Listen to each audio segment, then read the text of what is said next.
Dans cette édition, vous le verrez, nos reporters ont fait une incursion dans un jardin public de la ville d'Abidjan, un lieu prisé par les populations qui enquêtent d'un endroit reposant où l'on peut respirer un air frais. Nous nous rendrons également à Séguéla, dans le nord-ouest de la Côte d'Ivoire, où le conseil régional du Ouorodougou a tenu sa deuxième session ordinaire de l'année 2017. Il ressort de cette session l'approbation de plusieurs projets de développement de cette région. Mesdames et messieurs, bonsoir et merci de nous rejoindre sur Business 24 Africa.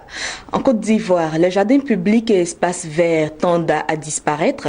Les derniers qui restent sont tous les jours pris d'assaut par les populations en quête d'un endroit reposant où l'on peut respirer un air frais. C'est le cas du jardin public du premier pont à Yopougon, une commune située au nord de la capitale économique ivoirienne.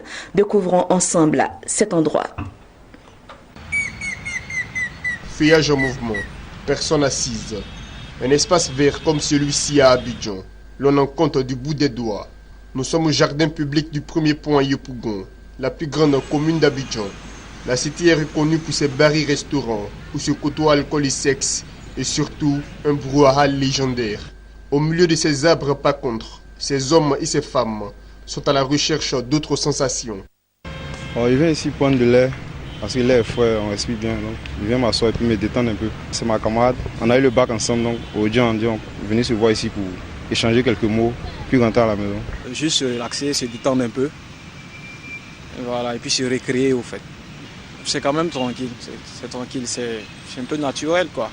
L'endroit est calme, relax et il n'y a pas assez d'emmerdement. Donc j'ai préféré la lecture par rapport à la manipulation du téléphone. Je peux le conseiller à plein de personnes. Voilà, vu que c'est un endroit qui est adéquat à la lecture et aussi pour échanger les idées. Pour moi, c'est un endroit idéal pour mieux me concentrer et bosser. Puisque à la maison, avec les petits frères, la télévision, c'est vraiment difficile de bosser. Ce jardin public du premier pont à Yopougon est un lieu de rencontre, de réflexion et même un espace propice à la lecture et aux études. Les visiteurs peuvent s'offrir des fritures et la boisson chez des vendeurs installés ça et là.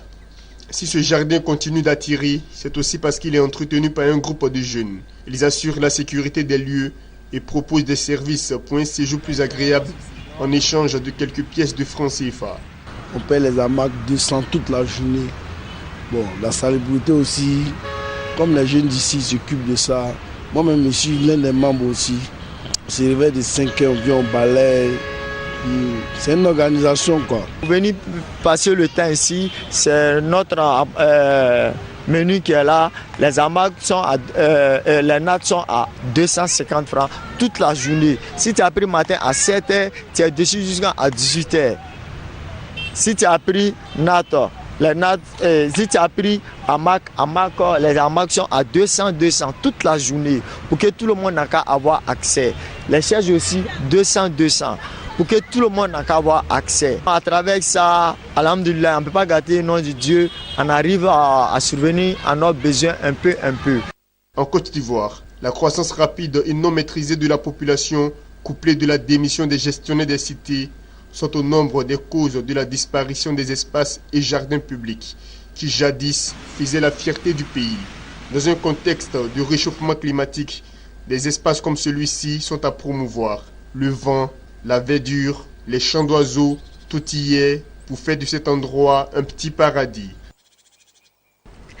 Rendons-nous à présent à Séguéla, c'est dans le nord-ouest de la Côte d'Ivoire, où le conseil régional du Ouorodougou a tenu récemment sa deuxième session ordinaire de l'année 2017. Au menu, l'approbation des travaux de construction et de réhabilitation de diverses infrastructures dans la dite région en vue de la poursuite de sa marche vers le développement. Reportage de Emmanuela Quadio, commenté par Maxa Soudi. En présence des chefs des communautés traditionnelles, ethniques et religieuses, ainsi que des responsables de l'administration conduits par le secrétaire général 1 de la préfecture, Adolphe Zegbe Kwame, les conseillers ont débattu des différents projets en cours d'exécution et qui vont avoir une réelle incidence sur la vie des populations locales. En premier lieu, le secteur de l'éducation qui reste la priorité du conseil régional du Ouorodougou.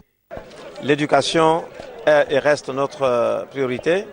puisque nous avons un retard en matière d'éducation au plan national.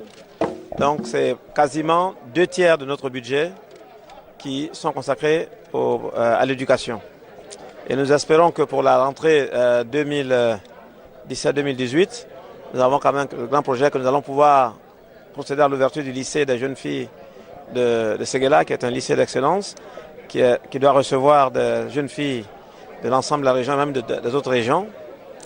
Nous allons, n'est-ce pas, pouvoir continuer les travaux des collèges à Fadjadougou et agrandir le collège de Massala et le collège de Sifié. Nous allons construire des salles de classe dans 20 établissements. Nous allons réhabiliter les écoles qui ont souffert, n'est-ce pas, de la dernière saison des pluies. Donc voilà, l'éducation reste donc le secteur prioritaire. Outre le volet éducatif, le Conseil régional entend mettre en place 2 projets d'amélioration durable de l'attractivité du Ourodougou, financés par l'Union européenne et l'Agence française de développement AFD, qui, de l'avis de tous, sont d'une importance capitale pour stimuler le développement. Les 2 projets portent sur 9 axes de résultats. L'élaboration du plan stratégique de développement régional, la mobilisation des ressources, la maîtrise d'ouvrage, l'insertion socio-professionnelle des jeunes. Et sur le second projet, nous entendons mettre en place une gouvernance foncière locale. Nous entendons mettre des fermes agroécologiques, un programme pour services écosystémiques. Et puis enfin, il y aura aussi une insertion socio-professionnelle des jeunes dans le milieu agricole. Cette 2e session ordinaire a également été l'occasion de consultations ophtalmologiques gratuites. Les 26 conseillers présents sur les 29 qui comptent le conseil régional ont donné quitus au bureau pour la poursuite de ces travaux. Le Ourodougou, rappelons-le, est constitué des départements de Séguéla et de Kami. Dans le reste de l'actualité, en bref, le Bureau d'évaluation indépendante du Fonds monétaire international, au terme d'une mission en Guinée, a conclu que l'activité économique de ce pays a rebondi de l'impact négatif de l'épidémie d'Ebola. Les perspectives économiques de la Guinée sont bonnes, a annoncé le FMI, en indiquant que la croissance réelle de la Guinée est attendue à 6,7% en 2017. Notons que cette performance économique est soutenue par une activité dynamique dans le secteur minier, la construction et une bonne production agricole. La Banque mondiale vient d'annoncer un financement de 15 millions de dollars en faveur du Togo, du Bénin et du Niger. Ces fonds sont destinés à améliorer la productivité et accompagner les efforts fournis par les autorités de ces pays à travers leurs diverses initiatives.